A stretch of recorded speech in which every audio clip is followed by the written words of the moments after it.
दोस्तों, आज की कहानी एक ऐसी लड़की की है जिसके टैलेंट से ज्यादा दुनिया ने उसके शरीर और वजन को देखा। ये कहानी है ट्रांसफॉर्मेशन की, दर्द की और फिर एक ऐसी वापसी की जिसने सबकी बोलती बंद कर दी।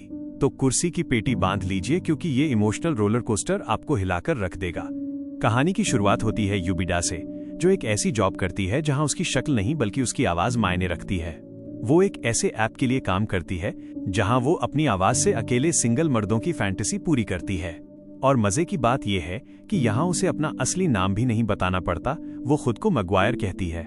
वैसे तो युबिडा अपनी जिंदगी से ठीक ठाक खुश है, लेकिन उसका वजन, वो हमेशा उसके दोस्तों के मजाक का कारण बनता है। खैर, वो इन बातों को दिल पर नहीं लेती क्योंकि उसका पूरा फोकस पैसे कमाकर अपने बीमार पिता के इलाज का खर्च उठाने पर है। युबिडा के पास एक और हुनर है, माइनस उसकी जादुई आवाज। दिन में वो एक रिकॉर्ड कंपनी में काम करती है, लेकिन यहाँ एक बड़ा झोल है। उसे सिर्फ एक बैकग्राउंड सिंगर रखा गया है। वो पर्दे के पीछे से गाती है ताकि एक फेमस परफॉर्मर जिसका नाम ईवा है वो लिप सिंक कर सके।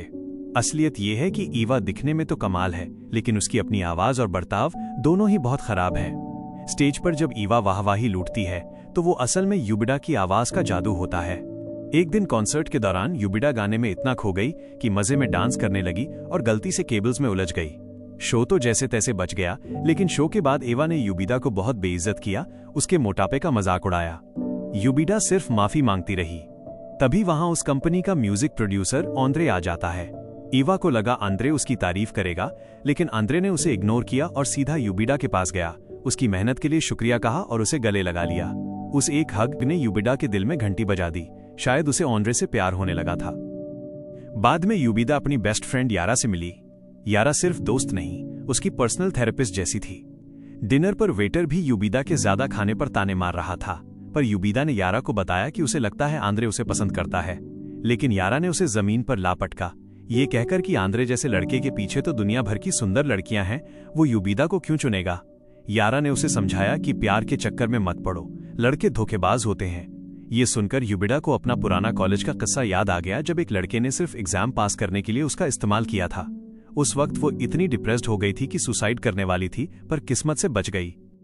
उस शाम युबिडा और यारा घर लौट रहे थे कि उनकी नजर एक टैटू शॉप पर पड़ी। दोस्ती की निशानी के तौर पर दोनों ने मैचिंग टैटू बनवाने का फैसला किया। युबिडा ने एक सिंबल चुना जिसका मतलब था हकुना मटाटा, यानी सब ठीक हो जाएगा। अगले दिन आंद्रे ने युबिडा को अपनी बर्थडे पार्टी में इनवाइट किया और उसे घर तक छोड़ने का ऑफर दिया। युबिडा ने झूठ बोला कि उसे दोस्त के घर जाना है, जबकि वो अपने पिता से मिलने साइकियाट्रिक हॉस्पिटल गई थी। उसके पिता को लगता था कि उनकी पत्नी अभी भी जिंदा है और वो युबिडा को भी नहीं पहचान पाते थे। युबिडा ने अपने पिता को बताया कि उसे अपने बॉस आंद्रे से प्यार है और उनसे दुआ करने को कहा। अगली ही सुबह युबिडा को आंद्रे से एक सरप्राइज गिफ्ट मिला, उसकी बर्थडे पार्टी के लिए एक खूबसूरत ड्रेस। वो और यारा दोनों ही हैरान रह गए। उस रात युबिडा ने वही ड्रेस पहनकर पार्टी में हिस्सा लिया और अकेलेपन से बचने के लिए वो यारा को भी साथ ले गई। वहां पहुंचकर उसने आंद्रे को गर्मजोशी से नमस्ते कहा और उन्हें जन्मदिन मुबारकबाद दी। फिर रिचर्ड, आंद्रे के बड़े भाई, ने युबिडा से अपना कोट उतारने के लिए कहा। उसने बिना हिचकिचाहट के कोट उतार दिया, अपनी बॉडी दिखाते हुए। ठीक उसी पल हंगामा शुरू हो गया। ईवा बिल्कुल वही ड्रेस पहने हुए अंदर आ गई। ईवा को आंद्रे के गिफ्ट के बारे में पता चल गया था और जानबूझकर उसने वही ड्रेस खरीद ली थी युबिडा का मजाक उड़ाने के लिए, इशारा करते हुए कि ये ड्रेस पहनने की हकदार तो वो है। शर्मिंदगी में युबिडा ने फैसला किया कि सबसे अच्छा यही है कि वो पार्टी छोड़कर चली जाए। आंद्रे से ये सब देखा नहीं गया और उन्होंने गुस्से में ईवा का सामना किया। ईवा ने इसे मजाक बताते हुए टाल दिया, जोर देकर कहा कि वो नहीं चाहती कि युबिडा उनके आसपास भटके। लेकिन आंद्रे का पैशंस खत्म हो गया और उन्होंने ईवा को याद दिलाया कि उसकी कामयाबी युबिडा की वजह से है। उसकी आवाज के बिना ईवा कुछ भी नहीं है। उन्होंने उससे कहा कि युबिडा की आवाज बहुत खूबसूरत है, लेकिन क्योंकि वो पारंपरिक रूप से खूबसूरत या पतली नहीं है, इसलिए उस पर ध्यान नहीं दिया जाता। अगर वो होती तो आसानी से एक मशहूर गायिका बन सकती थी। बदकिस्मती से युबिडा ने ये बातचीत सुन ली और आंद्रे की बातों को गलत समझ लिया, ये सोचते हुए कि वो ईवा का बचाव कर रहे हैं। उस पल से उसने खुद को सिर्फ एक बदसूरत मोटी औरत के तौर पर देखना शुरू कर दिया, ईवा के मुकाबले जो देखने में ऐसी लगती थी मानो देवताओं ने गढ़ी हो। इस सब के बाद युबिडा ने अपनी तकलीफ खत्म करने के लिए बहुत सारी गोलियां लेने की योजना बनाई, लेकिन जब वो कुछ लापरवाही भरा करने ही वाली थी, तभी उसके कंप्यूटर की घंटी बजी। ये उसकी डेटिंग जॉब का एक कॉल था जो उसे एक वर्चुअल क्लाइंट से जोड़ रहा था। उस कॉल ने एक आइडिया जगा दिया। अगले दिन युबिदा एक ब्यूटी क्लिनिक पहुंची, अपनी सूरत बदलने का पक्का इरादा लेकर। वहां उसकी मुलाकात प्लास्टिक सर्जन डॉक्टर एरिक से हुई। कंसल्टेशन के दौरान उसे एहसास हुआ कि सर्जरी बहुत महंगी पड़ेगी। चूंकि उसके पास ज्यादा पैसे नहीं थे, उसने पेमेंट प्लान की बात करने की कोशिश की। बदकिस्मती से डॉक्टर को यह आइडिया पसंद नहीं आया और उन्होंने उसे जाने के लिए कहा। फिर भी दृढ़ संकल्पित युबिदा ने एक राज खोल दिया। डेटिंग ऐप का वो बार बार कॉल करने वाला उसकी आवाज का दीवाना और कोई नहीं बल्कि खुद डॉक्टर एरिक ही थे। ये जानकर हैरान हो गए कि सामने खड़ी औरत असल में मैगवायर है, ऐप पर उसका अलियास जिसे वो जानते थे। एरिक के पास उसकी मदद करने के सिवा कोई चारा नहीं था, उस ट्रांसफॉर्मेशन के लिए जो वो चाहती थी। उस रात युबिदा अपने पिता से मिलने गई, ये जानते हुए कि वो उन्हें कुछ समय के लिए नहीं देख पाएगी। उन्होंने साथ में वक्त बिताया, तारों के नीचे डांस भी किया। कुछ दिन बाद वो पल आ गया। युबिदा उस सर्जरी के लिए तैयार थी जो उसकी जिंदगी बदल देने वाली थी। उसने ये बात गुप्त रखी और बिना किसी को बताए गायब हो गई। उसकी गैर मौजूदगी ने आंद्रे को हैरान कर दिया। युबिदा के बिना ईवा के करियर को आगे बढ़ाना लगभग नामुमकिन हो गया। नतीजतन ईवा के शो कैंसिल कर दिए गए और उसके एल्बम की रिकॉर्डिंग तब तक के लिए टाल दी गई जब तक युबिदा जैसी आवाज वाला कोई नहीं मिल जाता। गुस्से में ईवा उसे ढूंढने के लिए बेताब हो गई। ईवा युबिदा के अपार्टमेंट गई, अंदर जाने के लिए खुद को उसकी बहन बताते हुए। उसे युबिदा नहीं मिली, लेकिन उसे एक दस्तावेज जरूर मिला जिसमें उसके पिता के अस्पताल का पता था। ये सोचते हुए कि युबिदा उनसे मिलने गई होगी, ईवा और आंद्रे सुराग की उम्मीद में वहां पहुंचे। दुख की बात है, युबिदा के पिता अपनी हालत की वजह से कुछ बता नहीं पाए, जिससे वे निराश होकर लौट आए। कई महीनों बाद युबिदा की सर्जरी पूरी तरह से कामयाब रही। नतीजे हैरान करने वाले थे। वो एक खूबसूरत औरत में बदल गई थी, एक आदर्श फिगर के साथ। इस नए आत्मविश्वास ने सब कुछ बदल दिया। अस्पताल में ठीक होने के बाद वो एक शॉपिंग मॉल गई, जहां हर गुजरने वाला मर्द उसकी तरफ देखता रह गया। और फिर अचानक ही उसकी मुलाकात आंद्रे और ईवा से हो गई। उसे हैरानी हुई कि ईवा अब एक गायिका नहीं रही थी। उसने करियर बदल लिया था और अब किचन के सामान बेच रही थी। ये बात युबिदा को स्तब्ध कर गई। और चूंकि वो अब भी आंद्रे के बारे में सोच रही थी, उसने उसका पीछा करते हुए एक कार डीलरशिप की तरफ जाने का फैसला किया। जैसे ही वो उसके पास जाने वाली थी, एक सेल्समैन अचानक उसके पास आया और पूछने लगा कि क्या उसे कार खरीदने में दिलचस्पी है। वो जवान लड़का तुरंत युबिदा की खूबसूरती पर मोहित हो गया और उसने उस पल का फायदा उठाया। मुझे नहीं पता कि उसने कार खरीदी या उसे तोहफे में मिली, लेकिन जल्द ही हम उसे अपनी नई गाड़ी चलाते हुए देखते हैं। हालांकि पूरी तरह से अनुभवहीन होने की वजह से युबिदा एक टैक्सी से टकरा गई। गुस्से में टैक्सी ड्राइवर अपनी कार से बाहर कूदा और जिसने भी टक्कर मारी थी उसे डांटने के लिए तैयार था। लेकिन जब उसने अपनी आंखें उठाईं और युबिदा को देखा तो उसका गुस्सा तुरंत गायब हो गया। उसकी खूबसूरती के लिए प्रशंसा की भावना से बदल गया। यही बात तब हुई जब पुलिस वाला वहां पहुंचा। दोनों आदमी उस पर मोहित हो गए, लेकिन जब अफसर ने उसका ड्राइविंग लाइसेंस मांगा और उसके आईडी पर फोटो देखी, लेकिन उसके लाइसेंस पर जो फोटो होती है वो उससे मैच नहीं कर रही होती, जिसकी वजह से पुलिस ऑफिसर को उसकी आइडेंटिटी वेरीफाई करने के लिए उसे पुलिस स्टेशन ले जाना पड़ता है। वहां पुलिस स्टेशन में युविदा ने अपनी दोस्त यारा को वेरिफिकेशन के लिए बुलाया, लेकिन काफी समय से युविदा से न मिलने की वजह से वो युविदा के इस वर्जन को नहीं पहचानती और वहां पुरानी युविदा को ढूंढने लगती है। वो वहां पड़े एक भिखारी को युविदा समझकर पुलिस वालों से कहती है, हाँ यही मेरी दोस्त है बेचारी। लेकिन पुलिस वाले कहते हैं, हमने तुम्हें तुम्हारी इस दोस्त के वेरिफिकेशन के लिए यहाँ पर बुलाया है और जिसे तुम युविदा कह रही हो वो असल में एक शराबी है जिसे हमने सड़क पर शराब पीने की वजह से पकड़ा है। तब यारा काफी ज्यादा कंफ्यूज हो जाती है।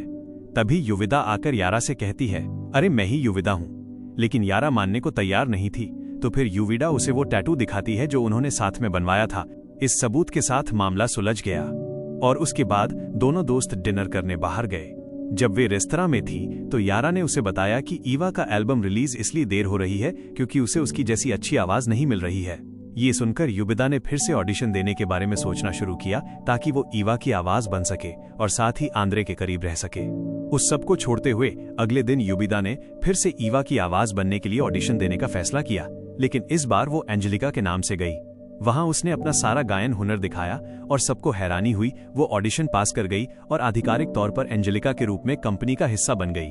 उसकी खूबसूरती और उसकी अद्भुत आवाज ने आंद्रे और रिचर्ड का ध्यान खींचा, जो उसे एक नए स्टार के तौर पर पेश करना चाहते थे, न कि सिर्फ ईवा की परछाई के तौर पर।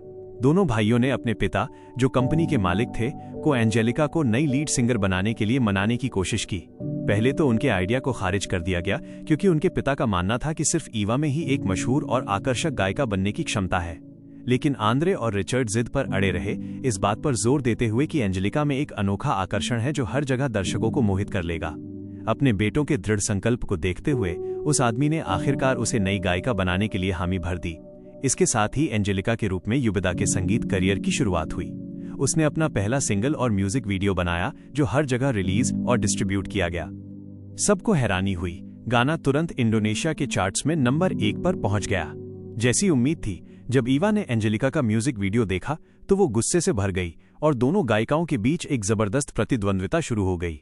इसीलिए ईवा ने एक बार फिर युबिदा का पता लगाने की कोशिश की, उसके पिता से मनोरोग अस्पताल में मिलते हुए उसके ठिकाने के बारे में जानने की उम्मीद में।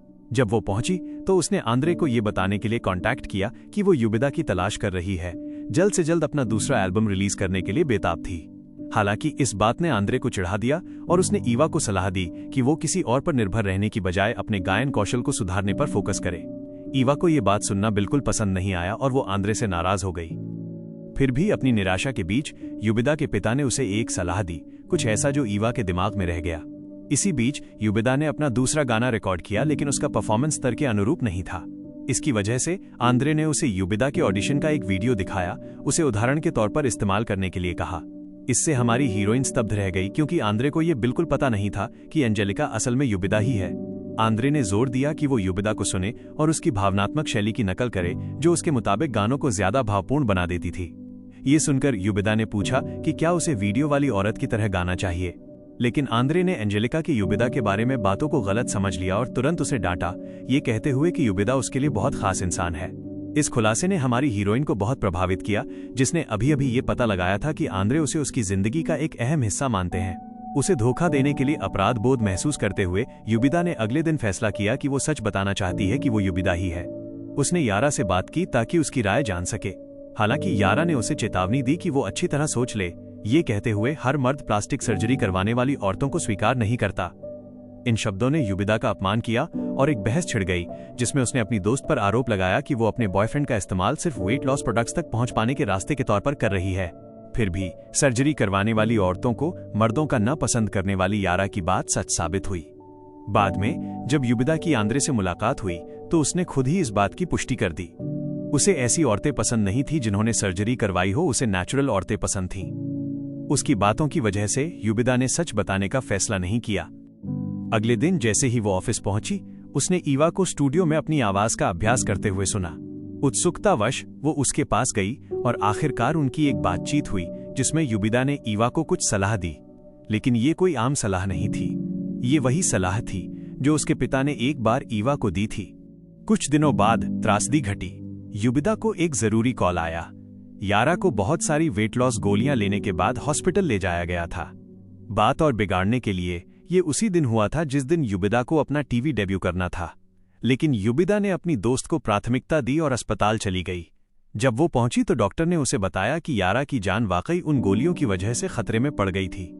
उसने यारा को सख्त चेतावनी दी कि वो उन प्रोडक्ट्स का इस्तेमाल बंद कर दे, वरना अगली बार वो बच नहीं पाएगी। अपनी दोस्त को ऐसी हालत में देखकर युबिदा अपनी भावनाओं को रोक नहीं पाई, ये जानते हुए कि यारा के बॉयफ्रेंड ने उसे ड्रग्स लेने के लिए मैनिपुलेट किया था।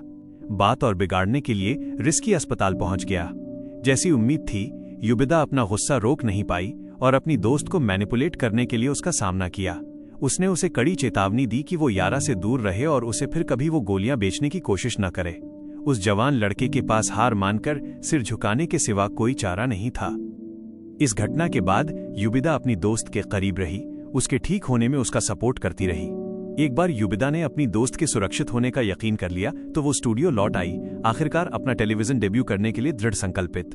उसकी पहली उपस्थिति निर्दोष थी, एक बेहतरीन परफॉर्मेंस। सबको उसके गाने पसंद आए और अब एंजेलिका को एक असली गायिका के तौर पर पहचान मिल गई थी। आंद्रे एंजेलिका के काम से मोहित हो गए थे, इसलिए उन्होंने उसे बाहर डिनर पर ले जाकर सेलिब्रेट करने का फैसला किया। जब दोनों अकेले थे तो आंद्रे ने हमारी लड़की की तरफ कोई कदम बढ़ाने की कोशिश की, लेकिन ठीक उसी पल उन्हें अपने पिता के एक कॉल की वजह से जाना पड़ा। इंतजार करती हुई युबिदा ने एक कागज पर उस म्यूजिकल नोट का स्केच बनाना शुरू किया जो उसकी कमर पर टैटू था। अचानक उसकी नींद आने लगी और वो वहीं सो गई। जब आंद्रे वापस लौटे तो उन्होंने कागज पर वो ड्राइंग देखी। वही पल था जब उन्हें आखिरकार ये सच पता चला कि एंजेलिका असल में कौन थी। उन्होंने उस प्रतीक को पहचान लिया। ये वही था जो उन्होंने यूबिदा की पुरानी सॉन्ग नोटबुक में देखा था। दिनों बाद आंद्रे और उसके भाई ने एंजेलिका के पहले एल्बम के रिलीज की खुशी में एक पार्टी का आयोजन किया। फिर भी आंद्रे उससे दूरी बनाकर चल रहा था, इस धोखे से धोखा खाया हुआ महसूस कर रहा था। अचानक ही ईवा हमेशा की तरह सांप की तरह उस इवेंट में किसी के साथ पहुंच गई जिसे उसने फैंटेजेली को बताया। यूबिदा के लिए ये सदमे की बात थी। उसने पहचान लिया कि ये उसके पिता थे। वो जम गई, चुप और प्रतिक्रिया देने में असमर्थ, अपने ही माता पिता के सामने एक अजनबी की तरह महसूस कर रही थी। इस व्यवहार ने यारा को गुस्सा दिला दिया, जिसने तुरंत आगे बढ़कर यूबिदा के पिता को वहां से ले गई। इस घटना के बाद यूबिदा की मुलाकात आंद्रे से हुई ताकि आखिरकार सच बता सके, लेकिन उसके हैरानी की कोई सीमा न रही जब उसे पता चला कि उसे पहले से ही पता था कि एंजेलिका असल में कौन है। यूबिदा ने माफी मांगी और समझाया कि उसने किसी और का रूप क्यों धारण किया था। आंखों में आंसू लिए उसने कबूल किया कि उसने ऐसा इसलिए किया था क्योंकि उसने आंद्रे की ईवा के साथ बातचीत सुन ली थी, जिसमें उसने कहा था कि अगर यूबिदा खूबसूरत होती और अच्छी बॉडी होती तो वो एक गायिका बन सकती थी।